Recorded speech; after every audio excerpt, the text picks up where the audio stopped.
Assalamualaikum. Selamat bertemu kembali dengan Ibu Rohati. Pelajaran kimia. Assalamualaikum warahmatullahi wabarakatuh. Hari ini kita akan belajar tentang sel elektrolisis, di mana di dalamnya ada hukum Faraday 1 dan 2. Reaksi-reaksi pada sel elektrolisis. Yang pertama adalah reaksi pada katoda, di mana di katoda terjadi reaksi reduksi pada kation.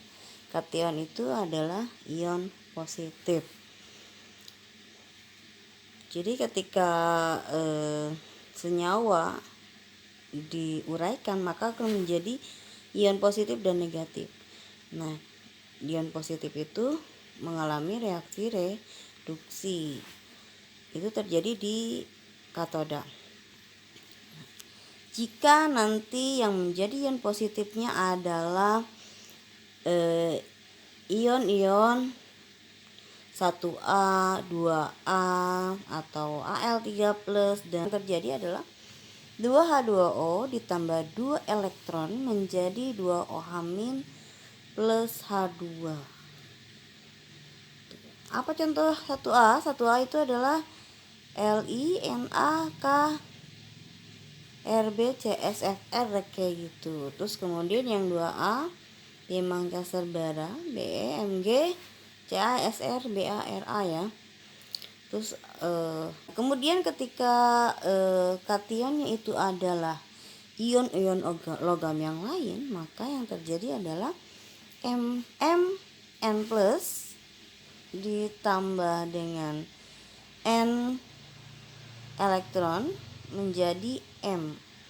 Itu kalau logam selain logam 1A, 2A, Al3+, dan Mn2+. Terus kemudian jika nanti yang terjadi adalah ion H+ alias asam, maka nanti yang terjadi adalah reaksinya 2H+ ditambah 2M menjadi H2O. Terus kemudian jika yang dielektrolisis adalah lelehan atau leburan atau cairannya, maka semua kation akan mengalami reaksi Mn+ ditambah N elektron menjadi M. Nah, itu pada katoda ya, ion positif. Sekarang di reaksi anoda. Di anoda itu akan terjadi reaksi oksidasi terhadap anion. Anion itu elektronegatif. Ketika yang negatif elektronegatifnya adalah ion negatifnya adalah SO4-2-, NO3-, CO3-2- itu atau sisa asam oksi, yang terjadi adalah reaksi 2H2O menjadi 4H+ ditambah 4 elektron ditambah O2. Jika ion negatifnya adalah F-, Cl-, Br-, dan I-, maka yang terjadi adalah 2X menjadi 2X- menjadi X2 ditambah 2 elektron. Kemudian jika elektronnya itu ion OH-, maka yang terjadi adalah 4OH- menjadi 2H2O ditambah 4 elektron ditambah O2. Kemudian jika elektrodanya itu tidak inet alias selain PT, platina, grafit, dan Au, yang teroksidasi adalah elektrodanya. Contohnya pada lapisan ataupun penyepuhan logam yang digunakan sebagai anoda adalah logam pelapis. Maka nanti reaksinya adalah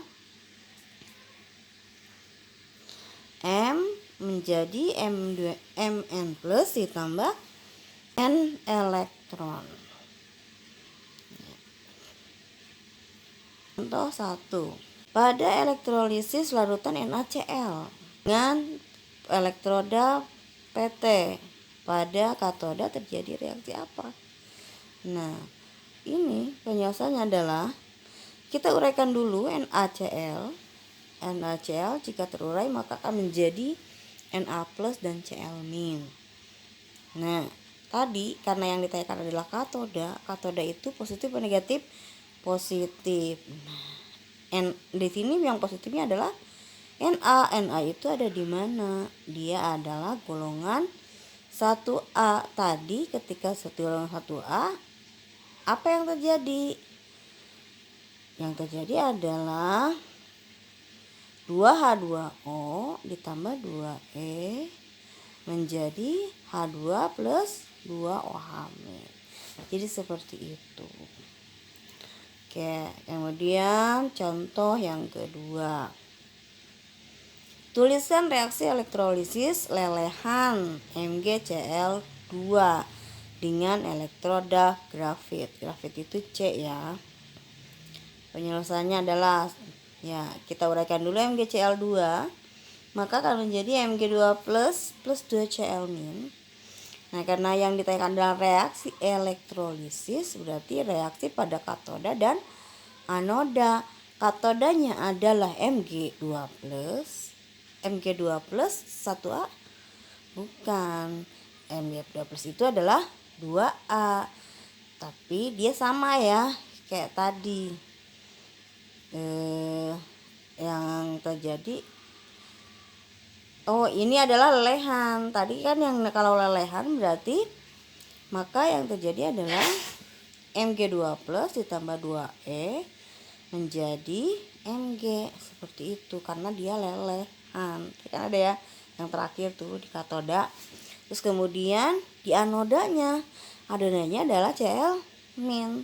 Jadi ada Cl min. Kalau ada Cl min, maka yang terjadi adalah 2Cl min menjadi Cl2 ditambah 2M min.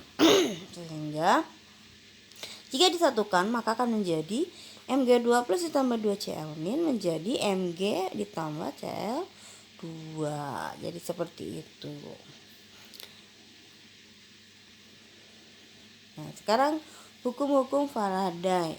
Hukum Faraday itu ada 2. Yang pertama, hukum Faraday 1. Hukum Faraday 1 menyatakan bahwa massa zat yang dibebaskan pada elektrolisis itu dilambangkan dengan G berbanding lurus dengan jumlah listrik yang digunakan. Sehingga G itu akan sama dengan Q. Nah, sedangkan jumlah muatan listrik alias Q itu sama dengan hasil kali dari kuat arus dengan waktu. Sehingga Q sama dengan I kali T. Tadi G sama dengan Q. Sehingga G itu akan sama dengan I kali T. Itu adalah hukum Faraday 1. Sekarang hukum Faraday 2. Hukum Faraday 2 menyatakan bahwa massa zat yang dibebaskan pada elektrolisis itu G dilambangkan dengan G berbanding lurus dengan massa ekivalen zat itu. Massa ekivalen dilambangkan dengan Me. Maka G sama dengan Me. Nah, sekarang jika kita gabungkan antara hukum Faraday 1 dan 2, yang terjadi adalah G sama dengan K dikali I dikali T itu sebanding dengan Me. Tadi Me apa? Massa ekivalen. K itu adalah tetapan atau pembanding. Me itu sendiri rumusnya adalah Ar dibagi dengan bilangan oksidasi.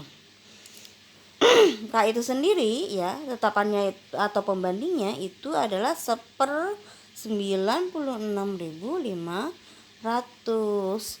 Nah, jika kita gabungkan maka akan menjadi G sama dengan 1 dikali T dibagi 96.500 dikali Me gitu. Nah, G itu adalah massa zat yang dibebaskan dalam gram. I itu adalah kuat arus dalam ampere satuannya. Terus kemudian T adalah waktu, satuannya adalah detik. Me itu adalah massa ekivalen. Ini rumusnya sudah ada ya. Ar dibagi dengan Bilox. Contoh soal 3. Pada elektrolisis larutan CuSO4 terjadi reduksi ion Cu2+ menjadi Cu.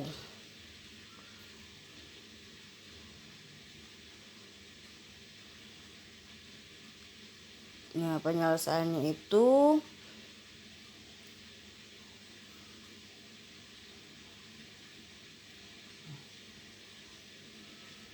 ini berarti menanyakan massa ekivalen dari Cu ya. Yang ditanyakan adalah massa ekivalen dari Cu. Maka kita lihat Cu itu kan tadinya Cu2+. Cu2+ menjadi Cu, maka dia akan mempunyai elektron sebanyak 2 elektron. Maka akhirnya ArCu itu ya bisa dilihat di sistem periodik unsur ya. Massa atom Cu. Nah, massa atom Cu itu ternyata 63,5 dibagi dengan apa tadi? Bilangan oksidasi. Bilangan oksidasi itu adalah angka yang di atas tuh ya, yang 2+ itu ya. Berarti kan 2 ya. Sehingga 63,5 dibagi 2 itu adalah 31,75. Sekarang contoh 4. Hitunglah massa tembaga yang dapat dibebaskan oleh arus 10 ampere yang dialirkan selama 965 detik ke dalam larutan CuSO4, di mana ArCu adalah 63,5. Maka tadi kan kita hitung massa ya, massa tembaga. Berarti G sama dengan I dikali T dibagi 96.500 dikali Me. I-nya sudah ada 10, T-nya ada 965. Tadi Me-nya itu kan sudah ada juga ya. Maka akhirnya I-nya 10, T-nya 965 dibagi 96.500 dikali 63,5 dibagi 2, itu hasilnya ternyata adalah 3,175 gram. Seperti itu. Nah, sekarang stoikiometri reaksi elektrolisis. 1F itu adalah 1 mol elektron sebanding dengan 96.500 kolom. Hubungan kuat arus dan waktu dengan jumlah mol elektron itu adalah jumlah mol elektron itu sama dengan I dikali T dibagi 96.500 mol. Contoh soal 5. Berapa liter gas oksigen STP itu standar temperatur dan pressure ya, dapat berbentuk jika arus 10 ampere dialirkan selama 965 detik ke dalam larutan asam sulfat. Asam sulfat itu adalah H2SO4. Jika diuraikan maka akan menjadi 2H plus ditambah SO42-. Berarti kationnya adalah H plus dan anionnya adalah SO42-. Nah, kalau H plus tadi yang terjadi adalah 2H plus ditambah 2E menjadi H2. Sedangkan di anoda itu yang terjadi adalah 2H2O menjadi 4H plus ditambah 2O2 ditambah dengan 4 elektron. Nah, jumlah mol elektron itu sendiri kan I dikali T dibagi 96.500. Nah, jumlah mol elektronnya adalah tadi kuat arusnya 10. T-nya adalah 965 dibagi dengan 96.500 itu adalah 0,1. Nah, jadi akhirnya jumlah mol oksigennya adalah 1/4. Itu berasal dari koefisiennya. Koefisien oksigennya 1, sedangkan koefisien yang diketahuinya 4 itu dikali dengan molnya, mol elektronnya. Jadi 1/4 dikali dengan 0,1 adalah 0,025. Sehingga volume oksigennya adalah 0,025 dikali dengan 22,4. Jadi ketika STP, keadaan STP untuk mencari volume adalah mol dikali dengan 22,4 liter. Sehingga hasilnya adalah 0,56 liter. Ya, itu saja ya. Terima kasih, sampai jumpa lagi. Thanks for watching. Jangan lupa subscribe, like, and share.